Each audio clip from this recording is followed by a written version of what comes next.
Mute button here. I'm watching the Broncos and the Silver Swords. I hear I'm not being rude. I'm just doing what I do.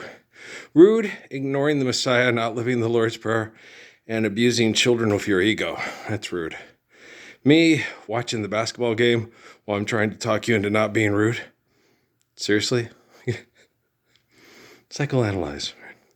The other ones I made, when I was doing the joke about Chris Christopherson and Barbara Streisand on the movie, right? And they're like, you're critiquing people. It's like, yeah, but I don't say, come watch my movie for millions of dollars because we're not living the Lord's Prayer. And you got to understand your perception, your analysis. They had this professor once at Oklahoma State, right? And he was part black, but he didn't, like my Noah, My Noah and Emily, you can't tell that mommy's would be categorized as black because she's brown. She's half white, half black. And then Natalie and Noah, my black mom, like the joke thing my white mom or whatever on Saturday Night Live. But yeah, they have a black mom, but these kids are white. Like the kids, when I worked with the poor kids in lockup, they'd always, Dad, those kids came out of mom. Your kids make white kids look dark, right? It's like, yeah, I know. I kind of I thought Noah was a Mormon kid that got mixed up with our kid at the hospital in Mesa, Arizona, right? And then she had Emily, and I was like, okay, he is ours. At first, for a while there, I thought, when we took him to get circumcised, they switched him with some blonde Mormon kid, and there's a half black kid that looks like Natalie and Patrick with some Mormons right now, right? That went through my head like, I don't want to give him up. I like him too much, right? And then we had Emily, and it's like, okay, they look like brother and sister. Okay. Wow. And then I used to tell the joke that Amy's kids are Adolf Hitler's recessive wet dream and Louis Farrakhan's nightmare, right? And everybody's like, I know I'm funny. I get it. Okay. I understand the funny. You take dysfunction. I can take dysfunction and make it functional and not ask for money to fuck and then say, here, take your drugs. And here's how you, like Judah Krishnamurti did with Houston Smith. And Houston Smith was 20 years later after Judah Krishnamurti died. Houston Smith was still mad at Judah Krishnamurti because they sat and talked and Houston Smith challenged him. And Judah tried to explain to him, you write these books about religions and you're looking at a group and then you're putting together these things and everybody's an individual and everybody looks at their, quote, religion differently. And how many people do you talk about religion and you can sit in one church and they all have a different perception of what they think the pastor's talking about and what they think they believe in. So when you come up with these general statements to say this is what they believe, you're looking at a corporation or a group, but you're not looking at religious people. And Smith got mad at him. He's like, what do you know? You don't have a degree. No, Judah was like me. He dropped out of school because it's institutionalization through indoctrination is genocidal and leads to incarceration intellectually and emotionally through indoctrination and economics, right? And economics is genocidal. It's trouble, So when you are a supremely intelligent human being to other human beings, you don't know that you are. Because remember Judah with the kids at Ricci Valley School in India, I said, tell your teacher don't compare, right? And then when they start comparing, you act like this one teacher that I was talking about earlier, from Oklahoma State University. He was half black, half white, and his wife looked like my wife. You could tell, okay, she part black, right? But he looked white. Okay. And he was sitting in this class and he would start coming up with all these racial things and all stuff and to see the reaction of the kids. Because it was in Oklahoma, it was at Oklahoma State University. And see if the kids are going, all right, yeah, cool, this is a good class, or if they're getting mad. And he found that the main reaction he was getting was they were getting mad and it was mostly the male white students. Okay? So he was getting a good response that society was changing. But his wife would sit sometimes in the class in the thing, and she got scared these men were going to try to physically harm or, to attack my husband, right? But he was doing it to gauge and see where they were. Because, if he'd done this, like Mr. Swank at Las Cruces High School in the 1980s with me, when he sat with my good friend Daryl Fielder, who I knew as a kid, and Kimmy, his girlfriend, who was the center on the basketball team. That was always funny because Kimmy was like 6'1" or 6'2". Daryl was like 5'7". I was like, wow, that's cool. But they were boyfriend and girlfriend. She was really cute. He was cute. Nice body, They were a cute couple. It's just, damn, she like my sister and Martine were that way. He was 5'5", 5'6". Pancho's about 5'7". So Pancho was a little bit taller than he was.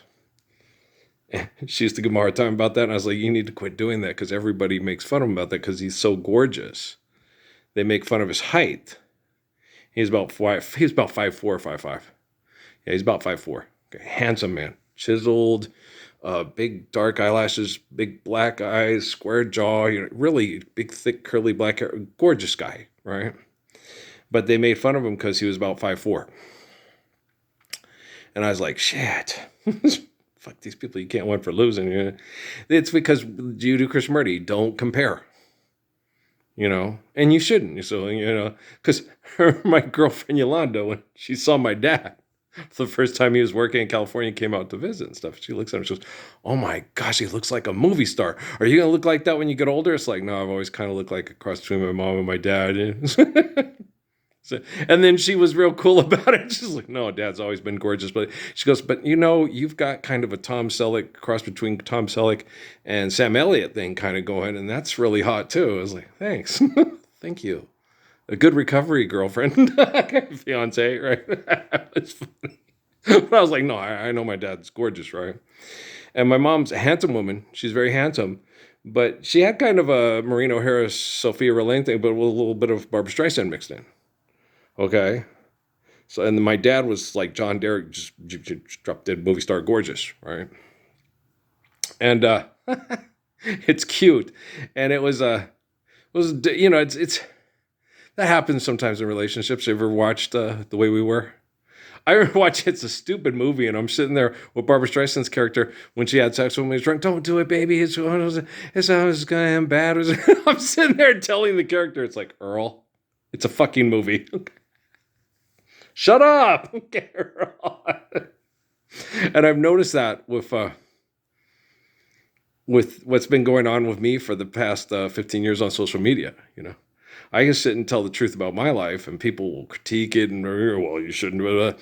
And they can watch a fucking movie, Meryl Streep deciding which children's going to live, and neither one of those children died. And this is a screenplay to make you make a billionaire and millionaires rich as hell. Okay. But that's really sad. But what happened to me is he's crazy and he deserves it because he should just get a job at Walmart, get my degree, and do what all the rich people with money and technology say. Which kid do I keep? Here comes a typhoon and I can only hold on to one. Okay, Natalie, you're a stronger swimmer. I'm letting go. Okay, do you understand? It's like it's not really happening. It's a screenplay for money because people suck, right? Like with the typhoons and stuff that they've had, I remember the one in Japan. When that happened, and I was sitting doing stuff on video blogging on the computer. My dad says he doesn't remember. I remember it like it was yesterday. And they sat there and they said, well, there was this thing and dead fish came up in the LA harbor there. And so I went and I told Dad, I said, oh shit. He goes, what? I go, that means there's most likely seismic activity that killed those fish and sent the fish going that way towards LA Harbor, which means the seismic activity is going to make the wave go the other direction. Okay. And then later, this guy Danny explained to me, no, they go like 2,000 miles an hour, and you don't see it, feel it in till it hits land. Okay, it goes, and then when it hits land, it goes whoa, like when it goes whoa, swam, right? And you're like, oh, fuck. Okay. And so they didn't say anything about that. They didn't prepare for it. People in the news in LA didn't say anything. And then that was like 2013 or something like that. And now when they had the thing with the earthquake and in Alaska and Hawaii, there was a tsunami watch and everybody's getting told to go to ba-ba-doob-da, right? And you're like going, they knew about this shit, I just had a rudimentary understanding of the stuff. And was able to go, oh, but oh, wow. And the way they look at it, the way scientists look at it is that, I steal other people's hard work. It's like, no, you just explain something to me and I get it real quick. And then I understand it real well. And it was like that one TV show, Imposter, where the guy comes in, he's a better doctor than the doctors. And I wouldn't even try. No. I leave body repair work to the people that do it. I remember when I was a kid, I thought I wanted to be a doctor, and I saw Chad Everett on Medical Center and all the blood and all that all the time and stuff. I thought, oh God, I wouldn't want to do that every day. That would just be horrible. It would just be depressing and just, oh. And then I didn't think I could. And then when I got older, yes. Patrick with his thing with the Navajo kid in Phoenix that had hit in the head during the AIDS scare and all that. And everybody said, you didn't wash your hands. I could have said it'd be like he had to be pouring the blood into my mouth for an open sore. And say, besides, I'm not going to let my fear of a disease take away my human compassion. I mean, go read some John Keats for crying out loud. Mom really liked Keats. Yeah, he was one of her favorite authors. Okay. I didn't read them very much. I only read a few. I just got enough to just connect to the person. I think if you spend too much time in other people's heads, trying to figure out other people's heads, you have a lot of trouble trying to come to terms with your own. Okay. So I think reading is fundamental, but I don't think it's something that you should do too much of. I sure the fuck don't want to read Machiavelli, Mein Kampf, or no, none of those. Okay, I've read enough. With Pascal, I really enjoyed, but I didn't read it all. And Marcus Aurelius was kind of cool, but I just had to, and I really liked Lucretius a lot when I was a kid, and Mom had those. Those are the ones I liked the most of all the classics. Henry David Thoreau was nice, but kind of boring, and same with Sir Thomas More. But Lucretius was like, okay. I had a lot of fun reading him because of his understanding of what is sort of like Aristotle's ideal plane and things like that, that he was looking at life in more of an eternal construct and understanding eternity and how it affects us all. And, so it was a lot more... it was a better read for me, and it was interesting. Like I said, it was hard. My parents didn't understand each other, but my mom would sit there and read Lucretius and say how she didn't get it, and my dad would read it and write that he was dumb, and I was like, well, Dad doesn't get it either, but Dad said it was dumb because he wanted Mom to believe the Bible. And it's like, but the Bible is written down by genocidal operators that turned truth into magic, so the truth can never be truth again. And that's what Lucretius was saying before the Bible was ever written. Because of mythology and the Titans and Zeus and all that bullshit. So the truth is veiled by bullshit. So people keep doing the wrong thing and then blame it on bullshit, right? Which is insane. And you used all the Old Spice? Oops. Okay. Do you understand? So it's bullshit. I'm looking forward to the very near future where we eliminate all advertising and all egotistical comparisons and conflict, okay? And when we sing something, we can just sing it and then record it and put it out for public domain, and if people like it, they can share it, and then, oh, that's fun. 3 million people downloaded my song. 3 million people are enjoying my rendition of Stairway to the Stars by Ella Fitzgerald. They say it's good, and it sounds just it's kind of modern, updated with a little bit better sound quality, and it's almost just like she's singing it. It's like, Ella all over again. You are such beautiful. Well, that's what I wanted to do. I love her so much. Me too, right? And so I think that'll be fun. And I look forward to that kind of stuff. And sports, I look forward to sports being sane and rational. And kids, like when my dad was telling them with the transfer portal, coaches used to abuse us. And Johnny Campbell wanted me and Paul to go play in Gadsden and come up here and kick Mayfield and Cruise's ass, which we would have done easy.